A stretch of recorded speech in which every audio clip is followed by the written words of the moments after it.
Boa noite, Casa da Rua, sejam bem-vindos e bem-vindas. Iniciamos hoje o nosso primeiro dia de estudos, né, do Evangelho de Mateus. A gente pretende fazer uma construção conjunta, coletiva, uma leitura pública, uma leitura compartilhada. E hoje a gente separou esse dia para fazer uma introdução. Deixa eu só compartilhar o link aqui com uma pessoa. Acho que minha irmã falou que queria entrar. Deixa eu mandar para ela. Então, a gente vai ter essa aula introdutória hoje, trazer algumas questões históricas, algumas questões da crítica literária, para a gente ter uma base, né, um alicerce, entender como lidar com esse livro, né, esse texto. É importante a gente ter uma base, assim, saber que lidar com textos antigos não é uma tarefa fácil, né, não é trivial, não é simples. E aqui nós temos a intenção de trabalhar, né, a questão da Bíblia, dos textos bíblicos, com honestidade intelectual, né, com a verdade que a gente tem em nós. E aí eu acho, por isso, importante a gente trazer essas questões, né, colocar elas de forma acessível. Eu vou, antes de compartilhar aqui o slide com vocês, eu queria compartilhar esse drive aqui, eu fiz com o principal texto, o principal livro que eu utilizei, vou mandar aqui no link para vocês acessarem, tá bom? Vou mostrar aqui. O principal livro que eu utilizei como fonte, né, como referência bibliográfica, desculpa, é esse livro do João Leonel, Mateus, o Evangelho. O João Leonel, como eu comentei hoje com o Heleno, ele não é historiador, né? Ele é teórico da literatura. E aí ele tem uma formação que ele fez nessa construção, mas é um professor universitário, ele é um doutor, tem o seu pós-doutorado, tem as suas pesquisas ativas, e aí eu achei legal trazer essa pesquisa que ele produziu. Esse livro, gente, eu comprei essa versão online, então eu decidi compartilhar com vocês, para que vocês usem também, utilizem, se for do interesse de vocês, façam bom uso, porque, afinal de contas, já está pago, então vamos compartilhar, tá bom? E a gente tem aqui também, eu coloquei para vocês, agora sim, duas fontes. Esse aqui é o texto de Eusébio de Cesareia, História Eclesiástica, tá bom? Tem o livro inteirinho. E o outro é um livro do Irineu de Lyon, Contra as Heresias. Tem dois trechos dessas fontes que eu peguei aqui, e aí eu queria demonstrar aqui, colocar para vocês lerem, porque como são textos muito antigos, são textos tão antigos quanto os textos bíblicos, às vezes a gente não sabe como acessar, não sabe que pode acessar, mas são livros publicados, inclusive em português, são livros acessíveis, tá bom? Vou voltar agora aqui para o PowerPoint. Mandei o link aí, vocês podem acessar, por favor, vocês conseguem acessar tanto as duas fontes, como também a principal referência bibliográfica que eu utilizei, que é esse livro do João Leonel, tá bom? Vamos voltar aqui para o livro de Mateus, um pequeno panorama. Pergunta, professora, a gente vai abrir um desses arquivos agora, não, né? Não, só para consulta posterior. Tá, obrigado. Tá bom? Nada. Ó, eu trouxe essa introduçãozinha aqui sobre o Mateus, porque, curiosamente, ele é o livro que foi mais lido, o livro não, né? O evangelho mais lido e mais estudado nos primeiros séculos de vida do cristianismo. Então, embora na nossa Bíblia formatada ele seja o primeiro, e talvez seja o mais lido por isso, né? Por uma questão de ordem mesmo ali na organização, ele também foi o mais lido no início do cristianismo. Mas essa não é uma escolha aleatória, né? Eu trouxe aqui para compartilhar com vocês os 3 elementos que fizeram dele esse livro mais lido e estudado. O primeiro elemento é que esse evangelho, ele leva o nome de um dos apóstolos de Jesus. Então, quando as pessoas lá naqueles cristianismos iniciais se deparavam com um texto que tinha ali o nome de um discípulo, eles pensavam, nossa, preciso dar atenção a esse texto, porque foi escrito por uma testemunha ocular, tá bom? Então, só isso já foi muito atraente para aquelas primeiras comunidades, aqueles primeiros cristianismos. Um segundo elemento é que o livro de Mateus, por natureza, ele tem uma estrutura didática, né? Eu estava comentando com o pessoal hoje à tarde, que dos evangelhos que a gente tem na Bíblia, ele é o que tem mais os ditos de Jesus, as parábolas, os ensinamentos, as palavras mesmo de Jesus. Então, aquelas primeiras comunidades que queriam entender como serem cristãos, como andar no caminho, né, como seguir a Jesus, eles acabaram tendo um carinho especial por esse livro, porque ele tinha, né, essa figura didática. E também, uma outra coisa interessante que atraiu aquelas pessoas em relação a esse texto, é que ele, ao mesmo tempo que ele era um texto de origem judaica, então, por exemplo, a gente sabe que o texto de Mateus, ele sempre faz aquele negócio assim de, isso aconteceu para que se cumprisse a escritura, tal, tal, tal, tal. Isso é muito característico de Mateus, né? Apesar do Mateus ele ter essa ligação assim profunda com o judaísmo, com os textos, né, antigos da Torá, enfim, a lei, os profetas, ele conseguia mesclar os seus ensinamentos com algumas passagens pró-gentílicas, ou seja, passagens a favor de também pessoas chegadas ao Evangelho que não eram propriamente judias, né? Então, estrangeiros, pessoas de outros lugares, outras nacionalidades. Então, isso foi uma coisa legal, que atraiu tanto os judeus para lerem o texto, quanto essas pessoas de outras origens também, de igrejas de outras cidades, outras regiões, que estavam chegando também para o cristianismo. Aqui, gente, eu queria falar com vocês sobre as relações sinóticas que existiam entre alguns evangelhos, porque é o seguinte, na nossa Bíblia protestante comum, que a gente utiliza aqui no Brasil, etc., a gente tem 4 evangelhos, Mateus, Marcos, Lucas e João. Desses quatro livros, o João ele é muito diferente dos outros, tanto em formato de narração, né, a história que ele conta, como em eventos também. Então, esses 3 primeiros livros, que são parecidos, que mantêm ali muitas semelhanças entre si, eles são chamados de sinóticos, tá bom?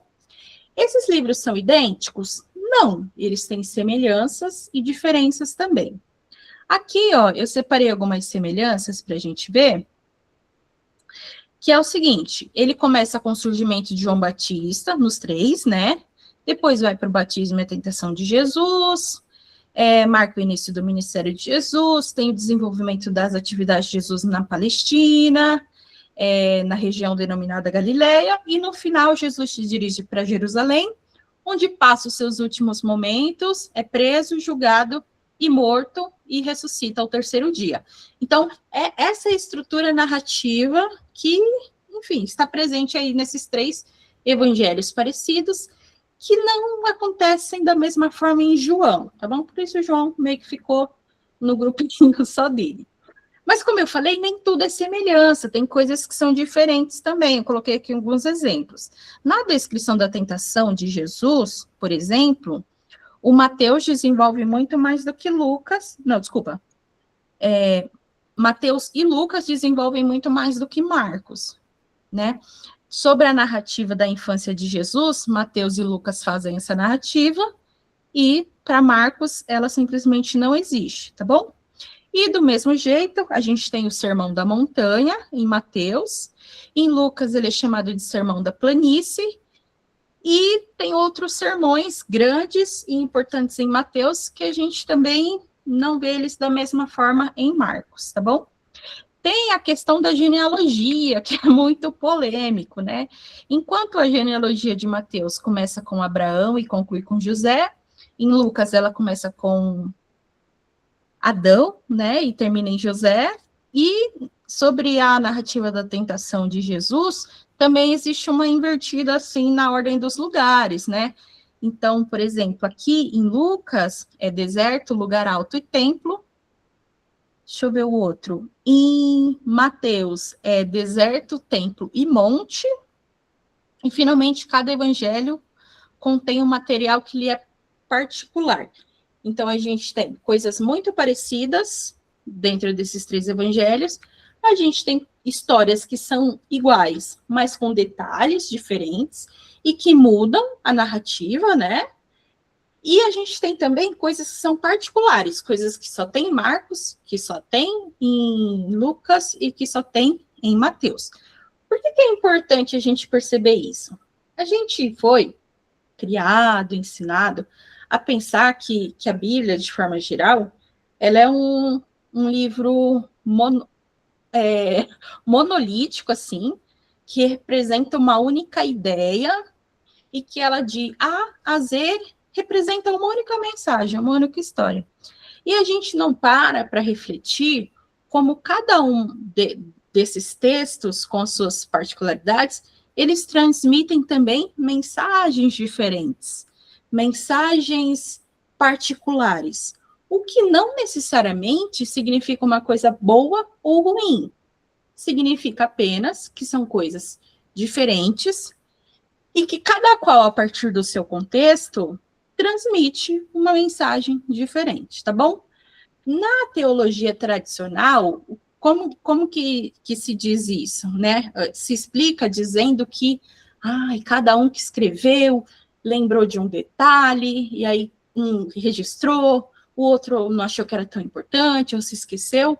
Mas, na verdade, a gente vai ver aqui que a gente está falando de tradições diferentes, tá bom? E que nem sempre as pessoas que a gente atribui as autorias são realmente os autores ali, mas a gente vai ver isso com calma, tá bom? Nesse momento, o que é importante a gente entender? As semelhanças, há diferenças e há coisas particulares. E, novamente, isso não necessariamente tem um sentido de bom ou ruim. Significa que a gente tem diferentes mensagens acontecendo e falando coisas diferentes, coisas convergentes, coisas particulares, tá bom? Sem juízo de valor a respeito disso. Esse moço aqui é um alemão, eu pesquisei como que fala o nome dele, é Karl Lehmann. Eu acho que o Heleno deve conhecer, porque ele é conhecido como pai da teoria literária moderna, alguma coisa assim. Conhece ele, Heleno? Não conheço não, pastora. É isso, ele diz que ele é o pai da teoria literária moderna. O que esse cara fez? Eu super acredito, só não conheço. Eu também vou acreditar. O que ele fez? Ele investigou alguns textos antigos, não apenas textos bíblicos, textos clássicos também, e textos medievais, e ele meio que revolucionou a forma de ver esses textos e enxergar esses textos, tá bom? Não é uma exclusividade dos evangelhos ou dos textos. Por que está cortando meu slide? Deixa eu ver aqui. Acho que vai. Não. Deixa eu abrir o link normal. Mas primeiro eu vou falar aqui sobre ele. Ele escreveu esse artigo em 1835, onde ele afirmou que não era possível que Marcos fizeram uso de Mateus e Lucas, porque o que eles entendiam até esse momento? Que Mateus era o primeiro evangelho. Cadê? Eu não coloquei isso aqui? Deixa eu ver. O que a gente tinha até aqui, então, era uma ideia que o Santo Agostinho, tá? Agostinho de Hipona, escreveu lá nos seus escritos, dizendo que os evangelhos teriam sido escritos na ordem que a gente tem hoje em dia na Bíblia. Primeiro Mateus, Marcos, Lucas e João. Nessa ideia que o Agostinho propõe, ele falou que Marcos, por exemplo, era um resumo de Mateus. Vejam só, de Agostinho de Hipona, Santo Agostinho, lá no século IV, que ele viveu, enfim, até aqui o ano de 1835, essa foi a ideia que preponderou, que Mateus teria sido o primeiro evangelho e Marcos um resumo de Mateus. O que o Larman observou e entendeu? Quando ele comparou os 3 evangelhos, e ele deu uma atenção especial à ordem dos acontecimentos, ele observou, prestem atenção, que quando Mateus e Lucas usavam o mesmo material, ele era encontrado em Marcos. Desculpa, o material que é encontrado em Marcos, a ordem seguida pelos 2 era muito próximas. Então, imagina, Mateus e Lucas vão contar a mesma história. Se essa história está contida em Marcos, a possibilidade deles seguirem uma sequência mais certinha era maior. Tá bom? Entretanto, quando o Lucas e o Mateus iam contar uma história que não estava em Marcos, não havia correspondência entre a descrição feita por eles. Então, de novo, para ficar claro, o que ele observou? Ele comparou os 3 evangelhos sinóticos, observando a ordem dos acontecimentos. Então, ele viu, por exemplo, que o mesmo acontecimento foi contado por Mateus e por Lucas. Quando esse acontecimento estava também em Marcos, a forma que eles contavam era muito parecida. Já quando eles iam contar uma história que não estava em Marcos, a história era mais diferente, assim, a ordem dos acontecimentos era diferenciada. Então, o que ele entendeu? Que, na verdade, Mateus não era um resumo, que Marcos não era um resumo de Mateus. Pelo contrário, que Lucas e Mateus provavelmente vieram de Marcos, tá bom? Me dá só um instantinho para eu abrir a apresentação original aqui, que essa tá cortando.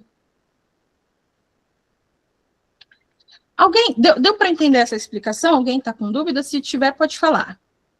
Ficou clara essa explicação?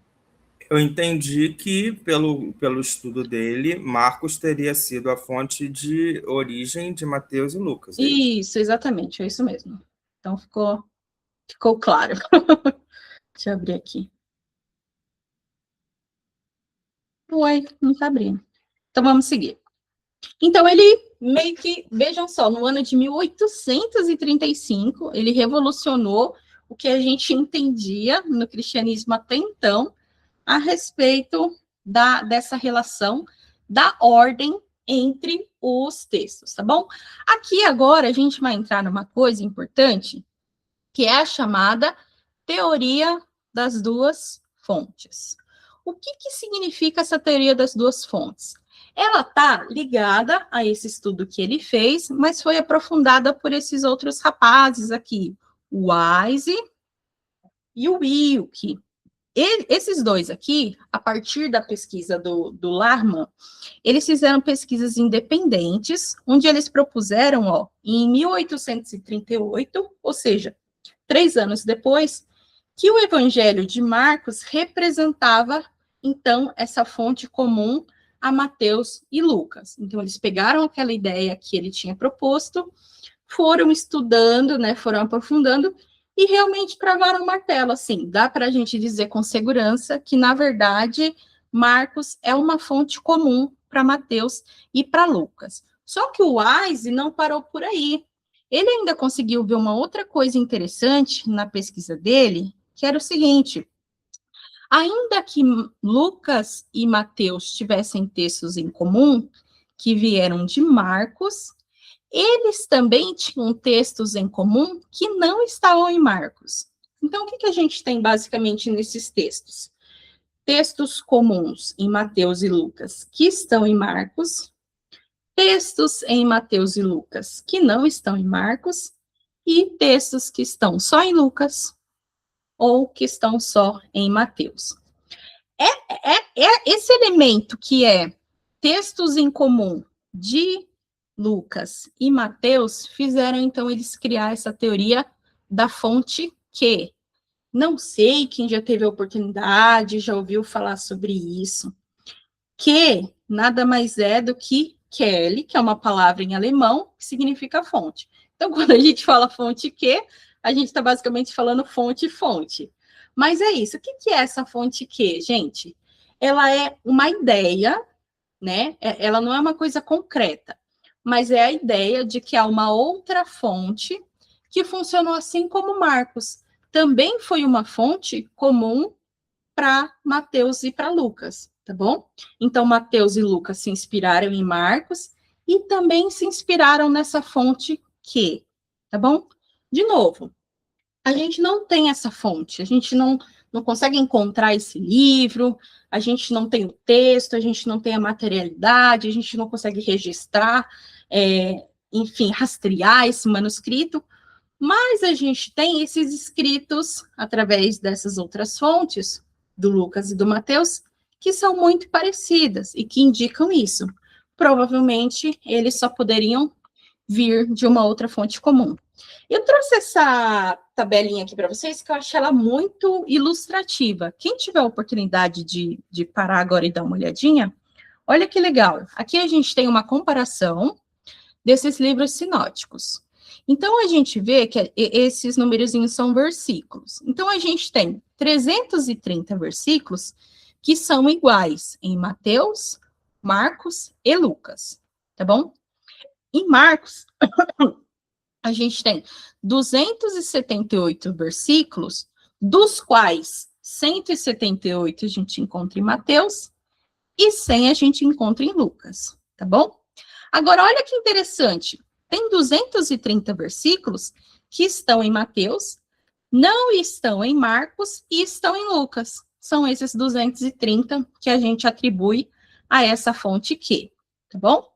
Aí a gente tem ali em Mateus 330 versículos que só estão em Mateus, não estão nos outros, 53 que só estão em Marcos e 500 que só estão em Lucas. Eu acho essa tabela muito legal, porque eu acho que ela ilustra isso, né? Textos compartilhados entre um e o outro, e textos particulares. Os números acima dão suporte a essa teoria das fontes. Agora, o que é importante dizer? Essa teoria das fontes, gente, ela não é uma conclusão fechada, sabe? Os historiadores não bateram o martelo dizendo é isso, existem as duas fontes. Ela é mais uma teoria funcional, tá bom? De acordo com os recursos que a gente tem hoje em dia, o tanto que a ciência avançou até os dias atuais, o que a gente consegue deduzir é isso, tá bom?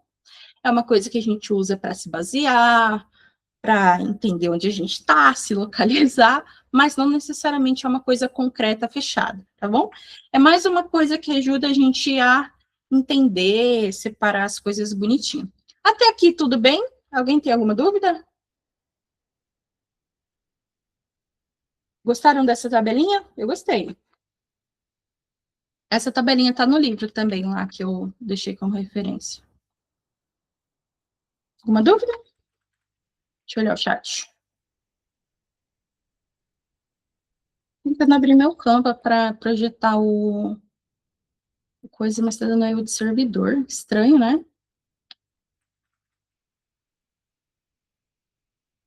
Canva, deixa eu ver.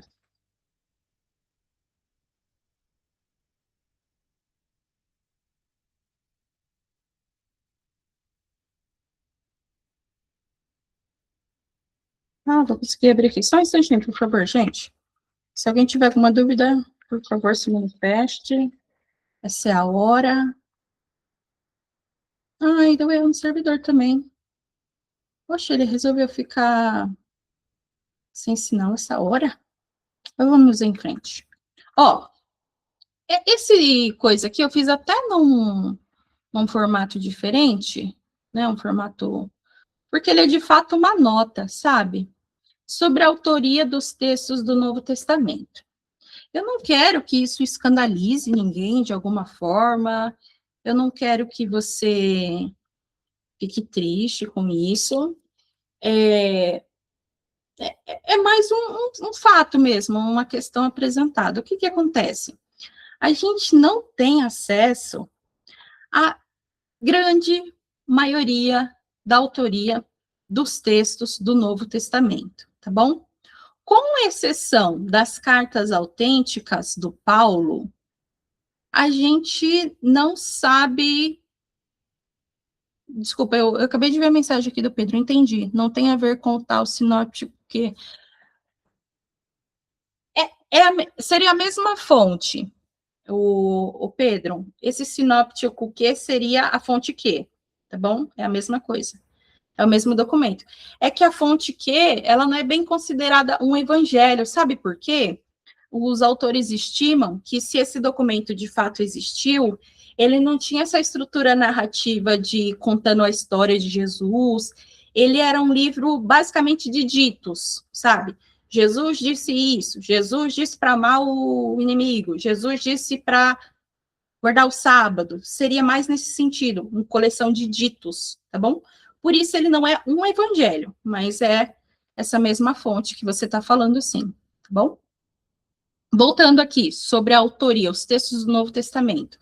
Fora as cartas autênticas de Paulo, a gente não sabe quem escreveu esses textos. Por que eu disse que eu não quero frustrar ninguém, que eu não quero chatear ninguém a respeito disso? Porque, gente, a autoria dos textos, ele é um grande problema para nós, tá bom? Para mim, para o Heleno, para o Marcos, para a Renata. Para aquele pessoal que escreveu os textos, que fez os textos circularem, que leram os textos, isso não era um problema para eles. Como que eu sei disso? Através das fontes, tá bom?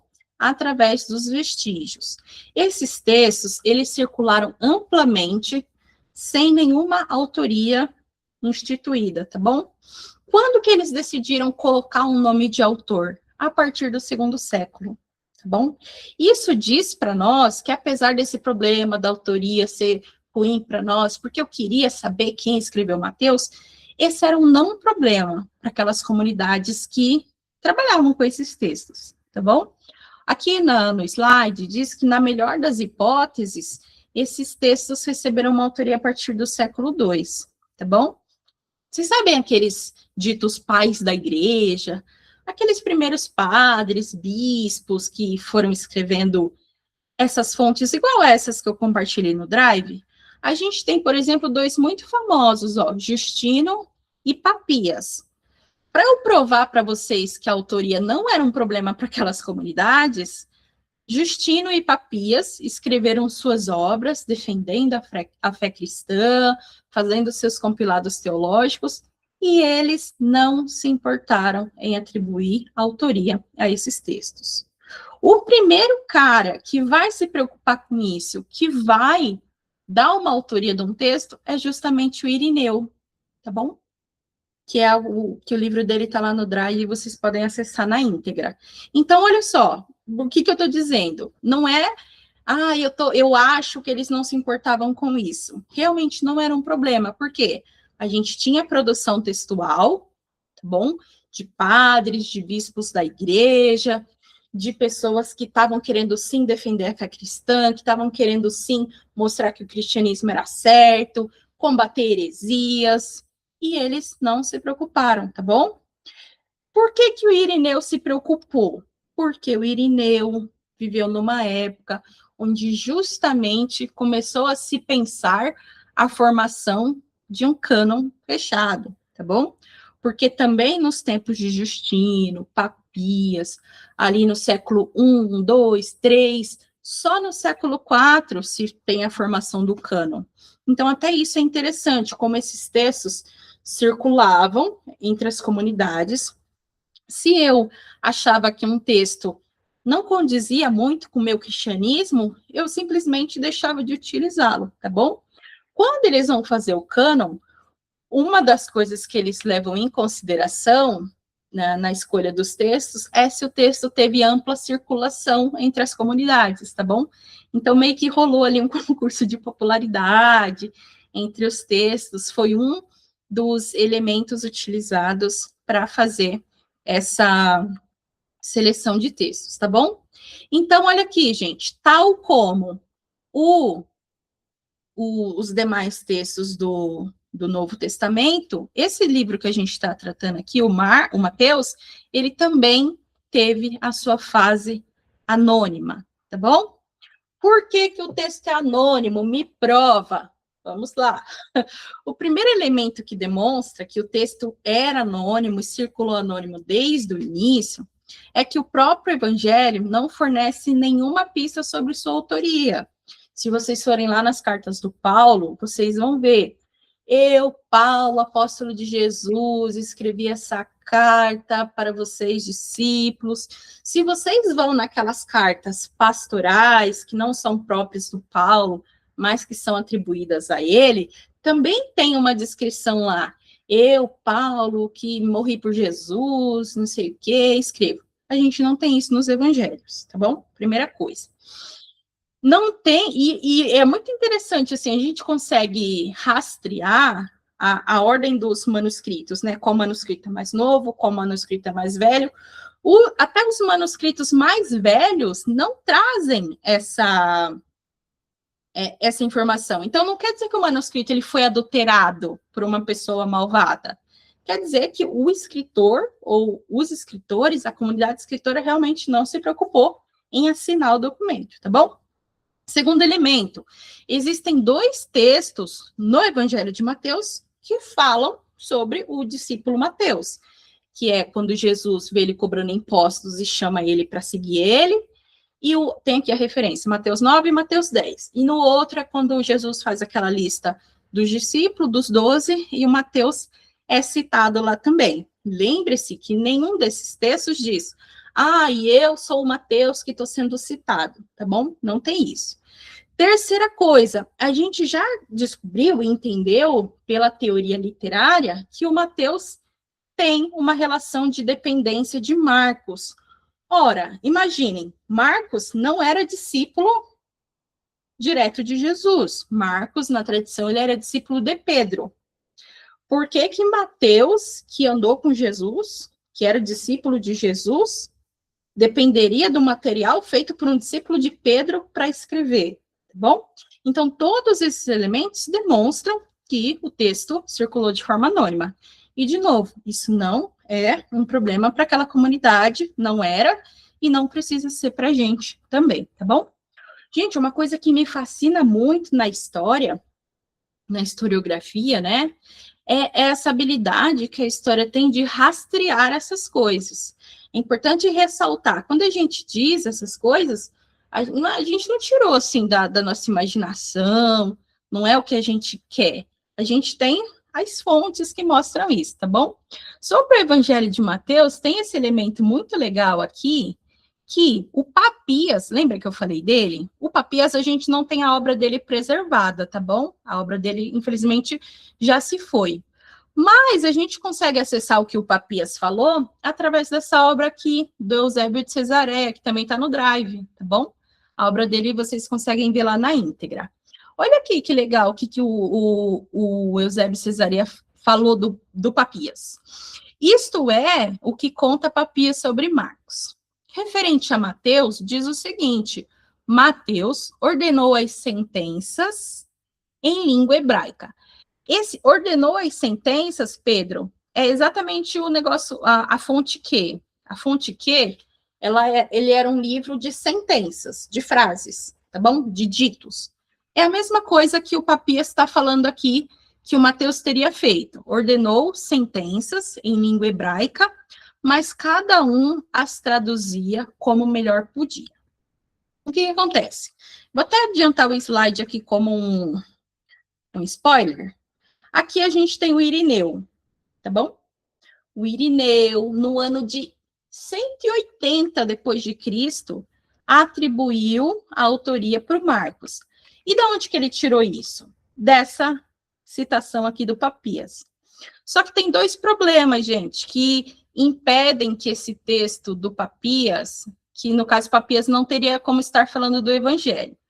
A primeira coisa é essa mesma distinção que eu fiz do evangelho como do dito que. Por quê? O evangelho, ele é um gênero literário, tá bom? Os cristãos inauguraram um gênero literário, que é o evangelho, que é essa mistura dos discursos, com narrativas milagrosas e etc, tá bom? Agora, aqui, ele não fala que ele fez um evangelho, escreveu um evangelho, fala que ele escreveu o que seria essa sequência de frases, enfim, de ditos. E outra coisa, aqui fala que ele escreveu em língua hebraica. A gente sabe também, através da historiografia, da análise de documentos antigos, que o texto de Mateus já foi escrito em grego desde o seu início. Não só o Mateus, como o próprio Marcos, que era a fonte do Mateus, também foi escrito em grego desde a sua primeira formação lá, tá bom?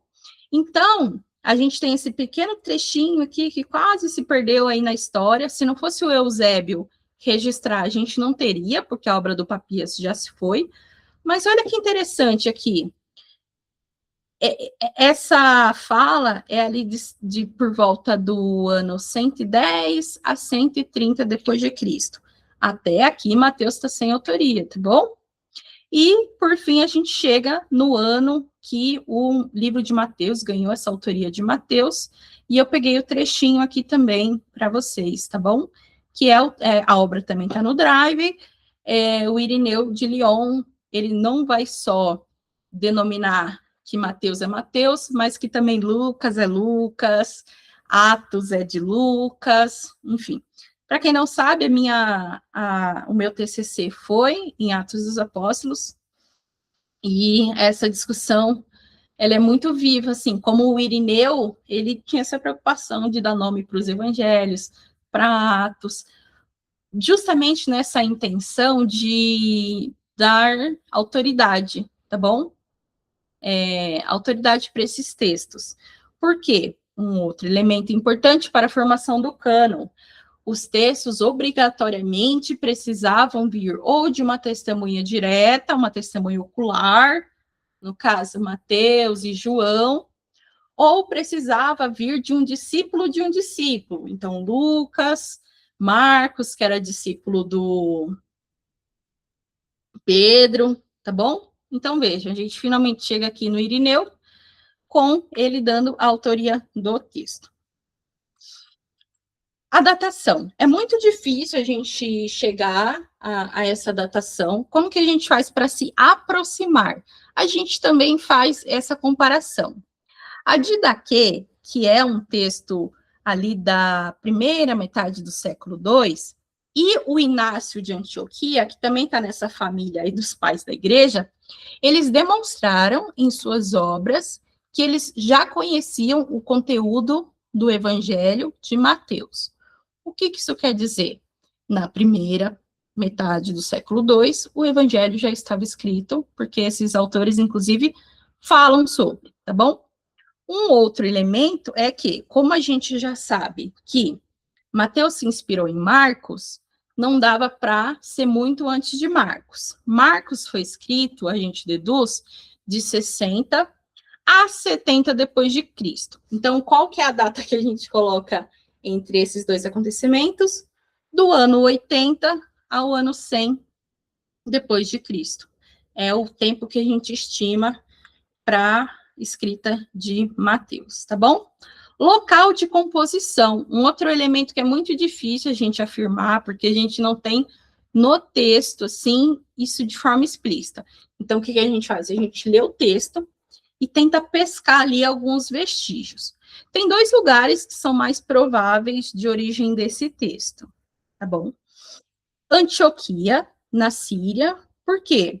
Lembra que eu falei do Inácio, que quando o Inácio escreve, ele já tinha informações do Mateus? Eles entendem assim, que se o texto tivesse saído de Antioquia, Inácio seria mais fácil para o Inácio acessar, tá bom? Existe também uma análise do quadro étnico e religioso do Evangelho, tá bom? Que era uma comunidade que misturava judeus e gentios. Isso é muito visível em Antioquia, tá bom, gente? Antioquia era uma cidade mega metrópole, assim, acho que ela era a quarta cidade mais populosa do Império Romano, tipo assim, coisa de capital, sabe? Enfim. E também ela era uma cidade com boas vias de comunicação. Então, eles estimam assim que como o evangelho teve essa disseminação aí pelo mundo de forma rápida, de forma fluida, ele precisaria sair de um lugar que tivesse essa potência de mandar esse evangelho, fazer ele circular, tá bom? Uma outra perspectiva que tem ganhado força no mundo acadêmico nos últimos tempos é a ideia do texto ter sido feito na Galileia, tá bom? Ou em Séforis, ou em Tiberíades, que eram grandes cidades da Galileia. Por quê? O judaísmo rabínico, que é o judaísmo profundamente representado em Mateus, se criou na Galileia. Aí eu até coloquei aqui os exemplos, ó. Questões de pureza ritual, interpretação legal, seguidores e discípulos descritos como mestres, contenda em razão da autoridade, dúvidas de quem vai trabalhar com os poderes imperiais, como estruturar a comunidade nos anos posteriores à destruição do Templo de Jerusalém. São exemplos de problemas encontrados em Mateus e na literatura rabínica primitiva, tá bom? Então, o que a gente tem ali junto ao surgimento do cristianismo? O surgimento do judaísmo rabínico. O cristianismo, no texto de Mateus, preserva, junto com o judaísmo rabínico, as mesmas questões, tá bom? Eles se preocupavam com as mesmas coisas. Então, isso é um indício de que talvez o texto tivesse surgido na Galileia.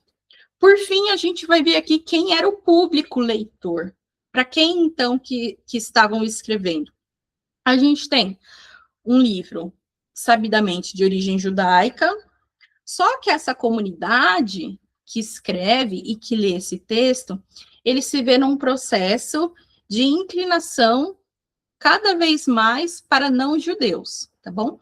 Eu até gostaria de ler aqui essa frase que eu coloquei, que diz o seguinte: de fato, Mateus e sua comunidade podem ter visto a si mesmos como totalmente marginais. E aí aqui, gente, marginal não é no sentido periférico, não, é marginal em relação ao resto do judaísmo, tá bom? E marginais também diante da igreja que estava se tornando rápida e inevitavelmente gentia em seu caráter. Então, eles têm uma primeira cisão, que é com o cristianismo, com o judaísmo, hegemônico, entre aspas, tá bom? Eles se tornam sectários disso, e de forma que eles se tornam esse grupo à parte, eles se vêm se tornando cada vez mais gentis, digamos assim, tá bom? Gentílicos.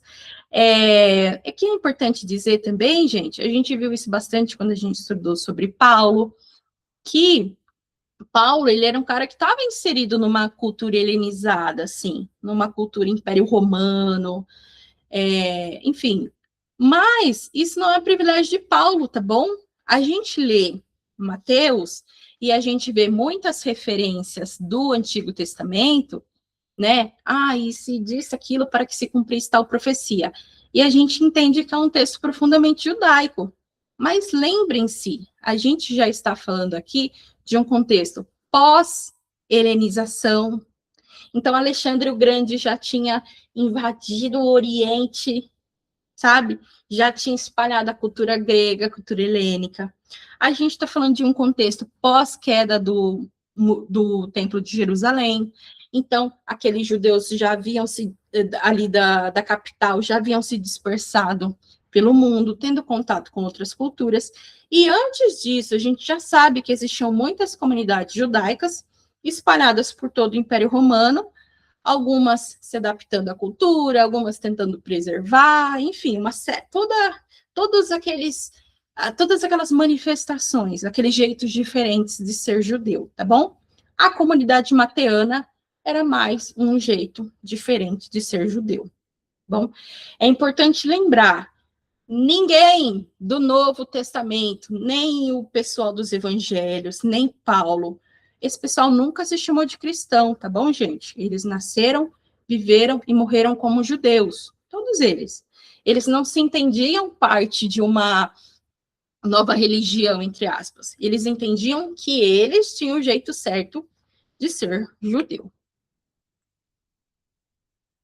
Aqui, a gente já está finalizando, a gente tem esse mais 2 slides, que a gente sai um pouquinho da perspectiva histórica, mas eu me aproveito do autor do livro, porque ele é um teórico da literatura, e eu resolvi trazer aqui para vocês alguns elementos do enredo, da trama que ele traz, porque semana que vem, a partir de semana que vem, a gente vai começar a ler o texto juntos, e é legal a gente ter algumas coisas em mente, assim, os pontos de partida, tá bom? Então, a primeira coisa, o personagem principal do texto de Mateus é o Jesus Cristo.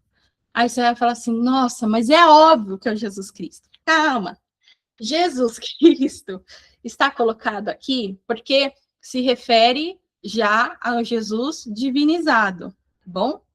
Esse Jesus Cristo não é mais aquele Jesus histórico, não é mais aquele Jesus ser humano, sofrido, sabe? Ele já é um Jesus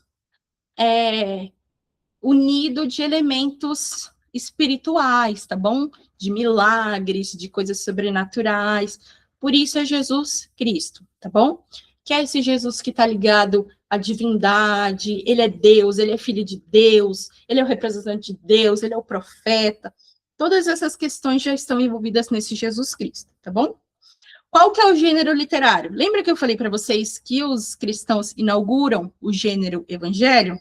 Pois é, o gênero é evangelho, mas estudos recentes têm demonstrado que, na verdade, o que a gente convencionou chamar de evangelho é uma vertente da biografia greco-romana, tá bom? Então, os evangelistas, quando eles foram criar esses evangelhos, eles se inspiraram profundamente nesse gênero, que é a biografia greco-romana. Isso aqui eu achei muito legal, gente. O tema central do texto é Jesus Cristo está entre os seus seguidores. Eu fiz questão de trazer aqui os exemplos, tá bom? Desde a primeira passagem até a última passagem, e é Jesus falando isso, que ele vai estar junto com o pessoal, sabe? Que ele vai estar entre a galera. E também existem passagens sortidas dentro do texto que reforçam isso. Então, vamos lá. Já no capítulo 1, tem o anúncio do nascimento do Emanuel. Você vai... o José está lá atônito, que a mulher dele está grávida, a mulher recebe a visita do anjo, não sei o que, aquelas coisas tudo. E o que é mais importante, o que o anjo fala? Esse que aí que você está gerando, ele vai ser o Emanuel, que significa Deus conosco, que é uma das coisas mais bonitas que a gente tem nesses textos, né? Depois, quem você recebe, recebe a mim, né? Então, é a presença de Jesus encarnada nos seus discípulos, porque onde estiverem 2 ou 3 reunidos, ali eu estou no meio deles. Sempre que fizerem a um destes pequeninos, vão fazer a mim. Então, aqui, Jesus sempre falando, vocês são meus representantes, onde vocês estão, eu tô, tá bom? Onde vocês estão, eu tô junto. Eu tô no meio de vocês. A gente tá junto, a gente é uma coisa só. Tem a Santa Ceia, que ele traz aquela representação. Isso é o meu corpo. Então, se você está comendo a ceia, você está comendo o corpo. Essas coisas assim. E, por fim, nossa, isso aqui eu achei excelente, gente. A ordenação pelo discipulado. Sabe quando ele fala, e vão, e preguem, para que todo mundo conheça meus ensinamentos, ele faz também essa promessa de companhia. Eu estarei com vocês até a consumação dos séculos. Eu acho muito legal isso, porque eu não sei se você considera isso uma coisa literal ou simbólica, mas até a consumação dos séculos, sabe? É tipo como se ele não impusesse essas barreiras físicas. Eu estarei com vocês até a consumação, por um bom tempo aí, eternamente, sabe? Dá pra gente fazer essas colocações.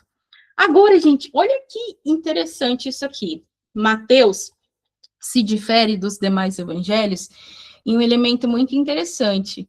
Enquanto os outros evangelhos retratam a ascensão de Jesus ao céu, então eu até coloquei a foto aqui da nuvenzinha assim, saindo uma luz, né, que é aquela ideia de, oh! Mateus, ele não registra a ascensão de Jesus. Ou seja, o livro se termina com a permanência de Jesus entre os discípulos. Isso é muito interessante. Mas tem uma outra coisa, olha aqui. Nos demais evangelhos, Jesus ascende aos céus e lá ele se relaciona com a sua igreja mediante o Espírito Santo. Aqui em Mateus ele não ascende, ele permanece no meio dos discípulos. E o autor coloca que é por isso que há pouca ênfase ao Espírito Santo no Evangelho de Mateus. E por que eu tô dando a ênfase nisso? Às vezes a gente fica tão preocupada com as doutrinas que nos foram ensinadas, a doutrina da Trindade, a doutrina da salvação, a doutrina do não sei o quê. Vem aqui comigo, pensa uma coisa. Se você só tivesse o Evangelho de Mateus, você ia conseguir construir a doutrina do Espírito Santo? É de se pensar. Bom, é de se pensar. Aqui, gente, a gente tem um elemento muito interessante que o autor, ele, de fato, demonstra para a gente essa importância que Mateus tem em relação ao ensino. Por quê? Ele separa aqui blocos para ler e entender. Ele coloca os blocos narrativos, que são blocos onde se conta histórias. Então, Jesus foi no templo, Jesus foi no casamento, Jesus foi tentado no deserto. Coisas que aconteceram, né? Narram uma história. E tem os blocos discursivos. Gente, Jesus discursa muito nesse texto. Ó, a gente começa do capítulo 1 ao 4, é a narrativa da infância e a apresentação dele. Do 5 a 7, é o discurso da montanha, né? Sermão da montanha. Depois do 8 ao 9, a gente vai ter uma narrativa, de novo, com diálogos de Jesus, tá bom? Depois, o 10 é um discurso. Aí, do 11 ao 12, narrativa. 13 é discurso de novo. Do 14 ao 17, são a narrativa de ações, mas que contém também diálogos de Jesus. O 18 é o discurso de Jesus sobre a igreja. Do 19 ao 23 é a narrativa de ações com diálogos. Aí, do 24 ao 25, tem o discurso escatológico. O escatológico enfim, é falar das coisas do porvir, as coisas que virão acontecer. E o texto se encerra com a narrativa da paixão. Então, você pode procurar nos outros evangelhos, você pode comparar. Esse é o evangelho que Jesus mais fala, ensina, prega, discursa e conta parábolas. A gente falou lá no início.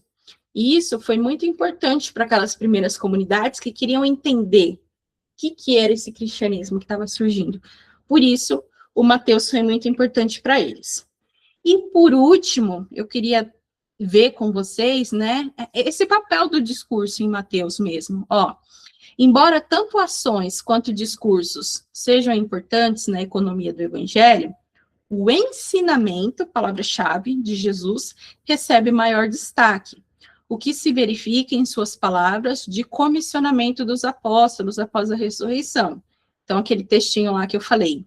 Ide, portanto, fazei discípulos. Olha que interessante, a ordem de Jesus não é ide e salvai as pessoas. Não é ide e transformai o mundo. Não é ide e mudai a cultura. Não, é ide e fazei discípulos. Discípulos, a gente sabe que são alunos. Então, a missão que Jesus dá aqui é basicamente que a gente faça alunos, discípulos, tá bom? E ele continua, de todas as nações, ensinando-as a se salvar da perdição eterna, ensinando a se salvar do pecado, ensinando a ser um bom cristão. Não, ensinando a guardar todas as coisas que vos tenho ordenado. Ele fala todas as coisas porque ele sabe que é um monte de coisas, o escritor, né? Falei um monte de coisa aqui. Ensina o povo a guardar esses mandamentos, guardar esses entendimentos. O papel principal daqueles homens, como propagadores da nova fé, consistia em ensinar aquilo que haviam aprendido com Jesus. Por que eu estou dando ênfase a isso? A forma com que o cristianismo atual se consolidou está muito ligada a uma ideia assim de salvação do inferno, salvação do pecado, as pessoas são caídas, as pessoas são pervertidas, as pessoas precisam parar com essa palhaçada que eles estão fazendo, precisam parar com essa vida de pecado, e o evangelho é o caminho para isso. Pode até que seja, mas não segundo Mateus.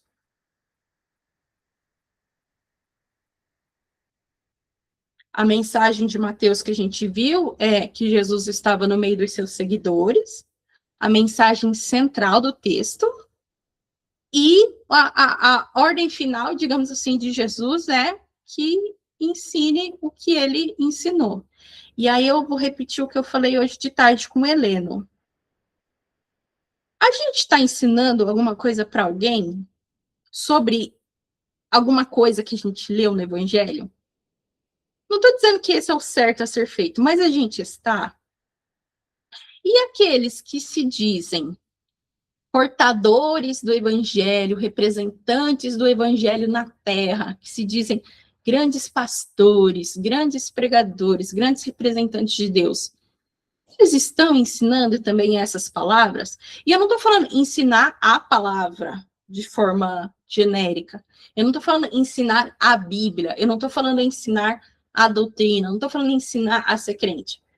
Jesus é específico aqui. Jesus não, né? O autor, digamos assim. Ele é muito específico. Tem uma série de ensinamentos, parábolas, ditos, sermão da montanha, o que Jesus espera dos seus discípulos. E esses elementos estão sendo ensinados, eles estão sendo valorizados em algum elemento do cristianismo, em alguma vertente do cristianismo. As pessoas estudam sobre esses ditos, as pessoas investigam, se debruçam sobre eles, refletem sobre eles, ou está se ensinando sobre tudo, mas não sobre, entende? Não se está investigando sobre isso. E basicamente é isso. Eu queria deixar essa provocação para vocês. Eu posso compartilhar o PDF, o PDF não, é o PDF, né? Se alguém quiser. Mandei aí também o link do Drive e vou encerrar a gravação por enquanto. Tá bom?